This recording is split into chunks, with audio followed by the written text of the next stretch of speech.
I brought two cameras to show you one of the most beautiful parts of California, comparing them and teaching you how to vlog. The Sony A7 III with a Tamron lens, about $2,500 total, and this Pocket 3 for about $700. One gives you incredible depth and details, the other is perfect for people who are too shy to vlog in public. So let me show you how to vlog with both cameras as we explore Mendocino County. We are in Northtown right now. So I'm a train girl.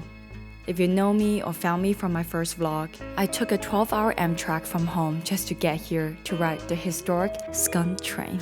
Oh, and I'm bringing my boyfriend, Austin, along on this trip so he can help shoot behind the scene for this educational video. Like this video or say thank you, Austin, for your suffering in the comment, so hopefully he will do this again. Majority of my travel vlogs are shot by myself since I'm a solo traveler, so I hope this vlog can inspire you to travel more, regardless if you're alone or with someone. We are sitting on the train, And it's quite dark here, so A7 III won't be able to capture any details of this just because it's indoor and it's quite dark. This is the perfect time to use the Osmo Pocket 3. even when I bumped the A7 III up to ISO 2000, it's still too dark. When I wanted to film myself, the A7 III brings too much attention. People can tell I'm filming, especially since the A7 III doesn't have a flip screen. You can't see yourself when talking, so you have to set up a full-on tripod, and authorities might ask you if you have a permit. So for a simple shot of me sitting on the train reading a book, I just use the Pocket 3. It's easy, simple, fast, nobody noticed I was filming. I got the shot in 2 minutes instead of 10. And now I'm going to show you the difference between these two cameras' reaction time. Pocket 3 only takes 3 seconds, and it's just very slow because you have to make sure the light is correct, the subject's focus. If you're shooting yourself, you have to do multiple takes just to make sure you're even in frame. But Osmo Pocket 3, if you just double tap it, you'll be able to see yourself and the screen. So now we're at the Skunk train, this historic train that rides through the Redwoods with first-class service. I definitely dressed up for this because, again, train girl. This vintage dining car has beautiful but challenging lighting. In this tight, dark space with the train moving, the Pocket 3 dominant. The A7 III footage is shaking a lot, and the footage is noisy. But when I find a scene where I really want to show depth and detail, like this vintage sofa or this beautiful glass, I still persist. I use the A7 III even though it's shake. But let me show you the difference. Moving through these narrow train cars, the A7 III handheld is just unusable. It's not stabilized enough. The train itself shakes when traveling, so majority of the footage here, I decided to use Pocket 3. It's great for this kind of shot because of the built-in gimbal. The train's about 1 hour and 30 minutes, and you get to stop at Redwood to have a drink. The train just stopped, so there's no more movement. Now's the time for A7 III to shine. I'm going to show you the B-roll of A7 III. This outdoor space is so cute. During sunset, you get to make s'mores. It's a perfect place for a first date. This is one of the most beautiful places I have ever been. You should definitely touch a tree if you get here. Redwoods are quite squishy, and if you hug a tree, bonus point, it lowers your stress. And this is where the A7 III truly shines. With my Tamron zoom lens as 40, I can isolate details, compress the trees, create layers. You see the separation between foreground and background. The light shining through the trees, it feels like waking up in a dream. I love this. The Pocket 3, with its fixed wide lens, captures the forest but not the feeling of it. So everything's in focus, everything's wide, but you can't really isolate that one perfect tree or compress the forest depth. The A7 III tells better story because of the focal length options. Right now we are in an outdoor bar, and even though it's outdoor, it is still dark for A7 III. it just doesn't really capture it. I'm gonna show the example. I found the brightest place, which is where the fire is. Still, this camera just cannot really handle the low light. He's so chill. Yes, he's good. The journey is so short. Even though it's 1 hour and 30 minutes, it just feels like a 30 minutes train ride. I hope I can go back there soon. So now I'm gonna take you to the most famous beach in Fort Bragg. When I go to a new location, like from train to forest and now to beach, I always shoot the landscape first to set the scene.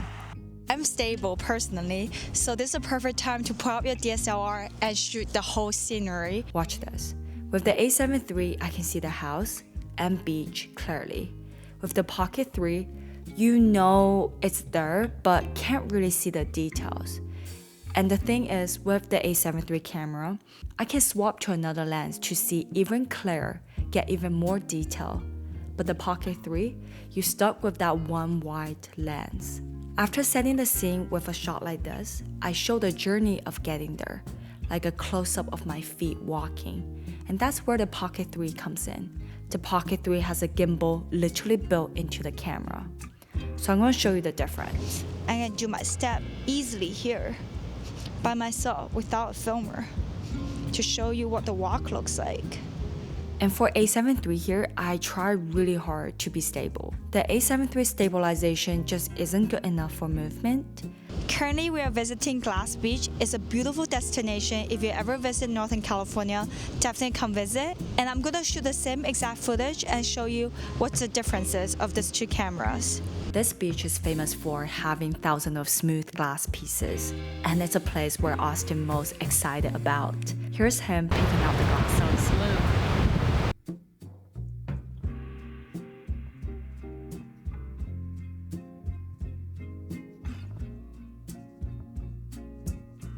When you shoot this with A7 III, look at this detail. It truly made these glass pieces pop. Individual colors, texture, and that professional depth makes you want to look at the footage more.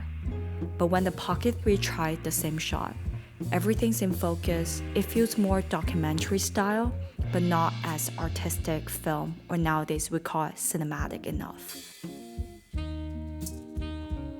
We are shooting at sunset. It's currently sunset time, almost 5 p.m. Right now I'm using Osmo Pocket 3 and you can see there's still light. But if I use the A7 III, you would feel like it's dark already. This is what it looks like with A7 III. It looks a bit darker than the Pocket 3.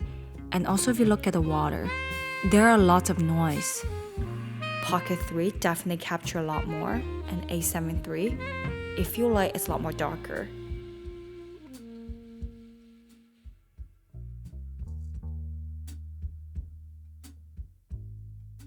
If you want to learn more about Pocket 3, I made a video here.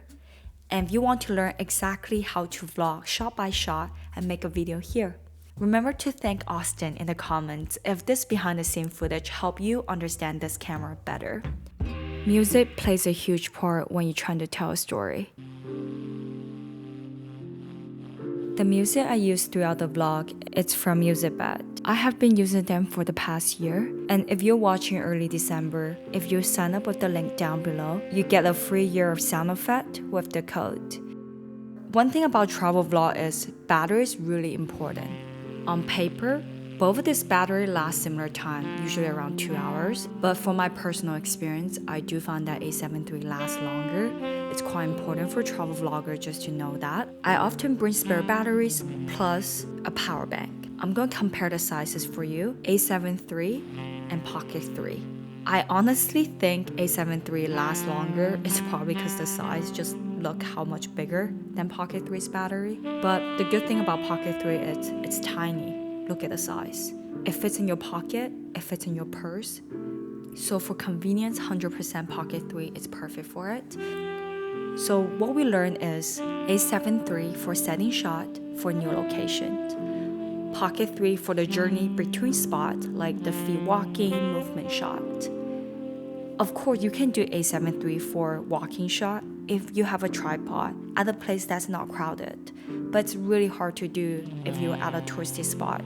A7 III for artistic detail when you have time, and Pocket 3 for catching moments as they happen. The A7III lens flexibility wins for storytelling shots that show medicinal beauty. The Pocket 3 catches life happening fast and keep you in the experience. A great example would be when we are eating at a restaurant. Things happen really fast, you want to eat right away, you don't want the dishes get cold. Pocket 3 captured that perfectly. You get to capture the moment without attracting the public attention. For me, together, they captured this Northern California adventure perfectly. If you want me to choose one camera, I would say Pocket 3 because it's small and easy to travel with. Right now we're in the outdoor space. It's called. Right now we're in the. Sorry. Vlogging in public is hard, so pick the camera that you feel most comfortable with. And whether you're traveling solo like I usually do or with someone, don't let gear stop you from capturing your adventures. The goal for this video is just to showcase you that you can tell the story with either camera. And stay tuned for the full vlog for this trip. I will show you all the places to go. Please convince me that you love me, that your love for me is real. And darling, tell me that you love me, and forever you always will. So take me in your arms and let me see your eyes shine as they used to do. Hold me, kiss me, darling, convince me, just like you used to do. Please convince me that you love me.